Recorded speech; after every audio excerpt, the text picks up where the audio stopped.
Formula One is the fastest and most technologically advanced racing series in the world. The cars can exceed 220 miles per hour. Drivers experience forces up to 5 times their and represents the combined effort of thousands of engineers, strategists, mechanics, and some of the most talented drivers on the planet. But if you're new to Formula One, the sport can feel extremely confusing. Why are there exactly 22 drivers on the grid? Why do teams spend hundreds of millions of dollars building their cars? What exactly is qualifying? What are sprint races? And how do drivers actually win the championship? In this video, I'm going to explain Formula One in the simplest and clearest way possible. By the end of this guide, you'll understand how race weekends work, how teams compete, how drivers score points, and how the World Championship is decided. Once you understand these basics, watching Formula One becomes far more exciting because every decision on track starts to make sense. Formula One is the highest level of international motorsport. The championship officially began in 1950 and has evolved into one of the most advanced technological competitions in the world. Every season consists of a calendar of races called Grand Prix events. These races take place all around the world at famous circuits like Monaco, Monza in Italy, Suzuka in Japan, Silverstone in the United Kingdom, and several races in the United States. Each race is an opportunity for drivers and teams to score points toward the championship. As of 2026, Formula One features 11 teams and 22 drivers. Each team runs 2 cars. Drivers compete both individually and for their team. At the end of the season, the driver with the most points becomes the Formula One World Drivers' Champion. At the same time, teams compete for the Constructors Championship, which is determined by the combined points scored by both drivers on a team. This championship is extremely important because it determines how prize money is distributed among teams. Now let's talk about the teams themselves. Formula One is not just a competition between drivers, it is also a competition between engineers, designers, and entire organizations. Each team builds its own car within strict technical regulations set by the FIA. These regulations control things like the dimensions of the car, engine design, aerodynamics, and safety requirements. Let's go through the teams currently competing on the Formula One grid. Red Bull Racing has been one of the most successful teams of the modern era. Known for exceptional aerodynamic design and aggressive engineering philosophy, Red Bull has produced some of the fastest cars on the grid. Ferrari is the most historic team in Formula One. The Italian manufacturer has competed in every single season of the championship since 1950. Ferrari is deeply connected to the identity of Formula One itself. Mercedes dominated the sport throughout the hybrid era of the 2010s, winning multiple world championships with an incredibly powerful engine and outstanding engineering. McLaren is another legendary team in the history of Formula One with decades of success and multiple world titles. Aston Martin has invested heavily in recent years, building a brand new factory and assembling a top engineering team with the goal of becoming a championship contender. Alpine represents Renault's involvement in Formula One and continues to develop its own technical approach. Williams is one of the most successful teams in Formula One history. Although the team has faced challenges in recent years, it remains one of the most iconic names in the sport. Racing Bulls, formerly AlphaTauri, operates as the sister team to Red Bull and often develops young drivers who may later graduate to the main Red Bull team. Haas is the American team on the grid that joined Formula One in 2016. The team operates with a smaller structure but competes against some of the biggest manufacturers in motorsport. Audi has entered Formula One by transforming the former Sauber team. Backed by one of the largest automotive companies in the world, Audi plans to become a major competitor in the coming years. And finally, Cadillac has joined the grid as the 11th team. This marks another major American manufacturer entering Formula One and further expands the global reach of the sport. Behind the scenes, each of these teams employs hundreds or even thousands of people working on every aspect of the car. Designing a Formula One car is one of the most complex engineering challenges in sports. Teams spend enormous amounts of time developing their cars using wind tunnels and advanced computer simulations called computational fluid dynamics, or CFD. These tools allow engineers to study how air flows around the car. Aerodynamics is incredibly important in Formula One because of something called downforce. Downforce is the force that pushes the car downward into the track as air flows over the wings and bodywork. This extra grip allows drivers to take corners at extremely high speeds. In fact, Formula One cars produce so much downforce that theoretically they could drive upside down inside a tunnel if traveling fast enough. Modern Formula One cars are powered by extremely advanced hybrid power units. Let's talk about the drivers. Only 22 drivers in the entire world compete in Formula One at any given time. Most drivers begin racing in go-karts when they are very young, sometimes as early as 5 or 6 years old. From there they move through junior racing categories such as Formula 4, Formula 3 and Formula 2. Each level becomes more competitive and more demanding. By the time a driver reaches Formula One, they have usually spent more than a decade racing and developing their skills. Driving a Formula One car is incredibly physically demanding. Drivers experience enormous braking forces and cornering loads. Their neck muscles must support forces equivalent to carrying a helmet that suddenly weighs more than 60 pounds. Inside the cockpit, temperatures can exceed 120 degrees Fahrenheit. Drivers must maintain focus for nearly 2 hours while racing at extreme speeds. But racing in Formula One isn't just about driving fast. It's also about strategy, teamwork, and making the right decisions at the right moment. And that brings us to the structure of a Formula One race weekend. Now that we've covered the teams, the drivers, and how the cars are built, let's talk about how a typical Formula One race weekend actually works. A standard Formula One race weekend usually takes place over 3 days. Friday is dedicated to practice sessions. These sessions allow teams to test different setups on the car and collect valuable data about how the car behaves on that specific track. Formula One circuits vary dramatically. Some are extremely fast, with long straights and high-speed corners, while others are tight street circuits that demand precision and traction. Because every track is different, teams spend practice sessions experimenting with different aerodynamic setups, suspension adjustments, and tire strategies. During practice, drivers also learn how the tires behave on that particular circuit. Tires are one of the most important factors in Formula One. Each tire compound behaves differently depending on the temperature of the track, the weather conditions, and the driving style of the driver. Teams analyze massive amounts of data during practice in order to prepare for qualifying and the race. Once practice sessions are complete, the focus shifts to one of the most exciting parts of the Formula One weekend, qualifying. Qualifying determines the starting order for the race. In Formula One, starting position is extremely important because overtaking can be difficult depending on the circuit. The closer a driver starts to the front, the better their chances of winning the race. As of 2026, with 22 cars on the grid, qualifying follows a 3-round knockout format. The first session is called Q1. All 22 drivers participate in Q1. The session typically lasts around 18 minutes. During this time, drivers attempt to set the fastest lap they can. Teams usually send their drivers out multiple times during the session as the track conditions improve. Track conditions improve because as more cars drive around the circuit, they lay down rubber on the racing line, which increases grip. This means that the track often becomes faster near the end of the session. At the end of the first quarter, the 6 slowest drivers are eliminated. Those drivers will start the race from positions 17 through 22. The remaining 16 drivers advance to Q2. Q2 lasts around 15 minutes. Again, drivers attempt to set the fastest lap possible, but strategy becomes more important in Q2. Teams must decide when to send their drivers out onto the track. If they go too early, the track may still be slow. If they go too late, they might encounter traffic from other drivers trying to set their final lap. At the end of Q2, another 6 drivers are eliminated. These drivers will start the race from positions 11 through 16. The remaining 10 drivers move on to the final session called Q3. Q3 lasts about 12 minutes.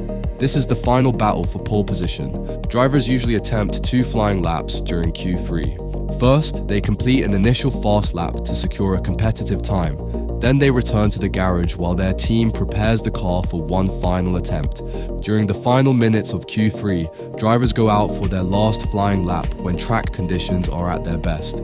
These final laps are often some of the most dramatic moments of the entire weekend. Sometimes the difference between pole position and several places down the grid is only a few thousandths of a second. Starting from pole position gives a driver a huge advantage heading into the race, but qualifying isn't the only competitive session during some Formula One weekends. In recent years, Formula One introduced a new format called the Sprint Weekend. Sprint weekends are designed to add more racing action to the schedule. During a sprint weekend, the format changes slightly. Instead of having only one qualifying session and one race, there are multiple competitive sessions. First, drivers participate in a qualifying session that determines the starting grid for the sprint race. This qualifying session follows the same knockout format of Q1, Q2, and Q3. After qualifying, drivers compete in the sprint race. A sprint race is shorter than a traditional Grand Prix. It usually lasts around 100 kilometers, which is roughly 1/3 the distance of a normal race. Because the sprint race is shorter, drivers can push harder and take more risks. Sprint races also award championship points. The top finishers in the sprint race earn points, although fewer than in the main race. These additional points can play a significant role in the championship over the course of the season. Now let's talk about the points system, because this is what ultimately determines the championship. In Formula One, points are awarded to the top 10 finishers in each Grand Prix. The point system works like this. First place earns 25 points, second place earns 18 points, third place earns 15 points, fourth place earns 12 points, fifth place earns 10 points, sixth place earns 8 points, seventh place earns 6 points, eighth place earns 4 points, ninth place earns 2 points, 10th place earns 1 point. Drivers who finish outside the top 10 do not receive any points. This system rewards consistent performance across the season. A driver who regularly finishes near the front of the grid will accumulate more points than a driver who wins occasionally but finishes poorly in other races. Unlike some previous seasons of Formula One, there is no longer an additional point awarded for the fastest lap of the race. This means the championship standings are determined purely by finishing positions. Sprint races also award points, although fewer than the main race.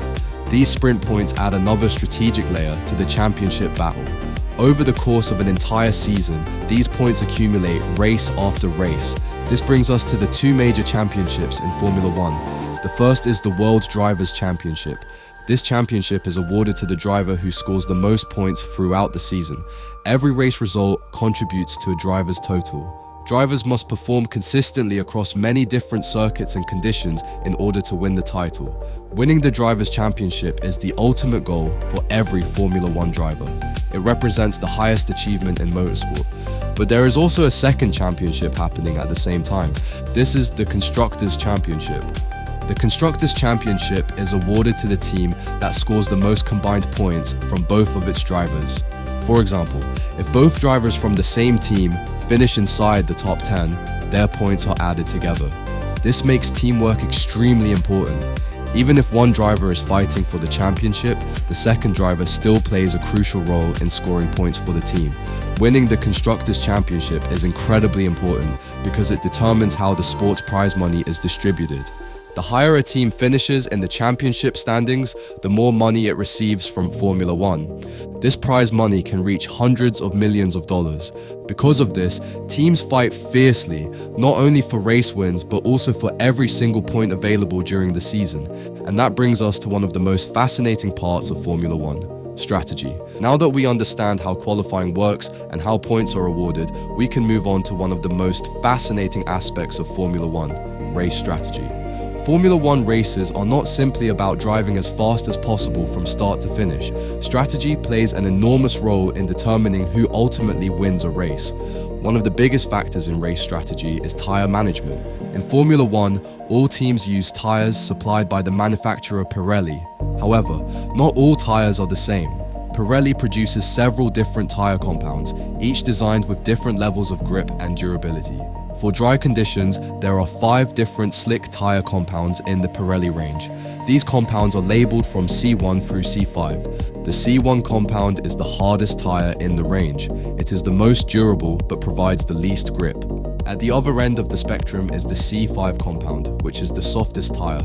This tire provides the most grip and the fastest lap times, but it also wears out much faster. For each race weekend, Pirelli selects 3 of these 5 compounds to bring to the track. These 3 compounds are then labeled simply as the soft, medium, and hard tires for that particular race. The soft tire provides the most grip but degrades quickly.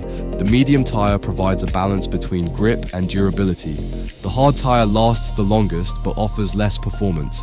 Because of how these tires behave, drivers cannot simply run the entire race on one set of tires.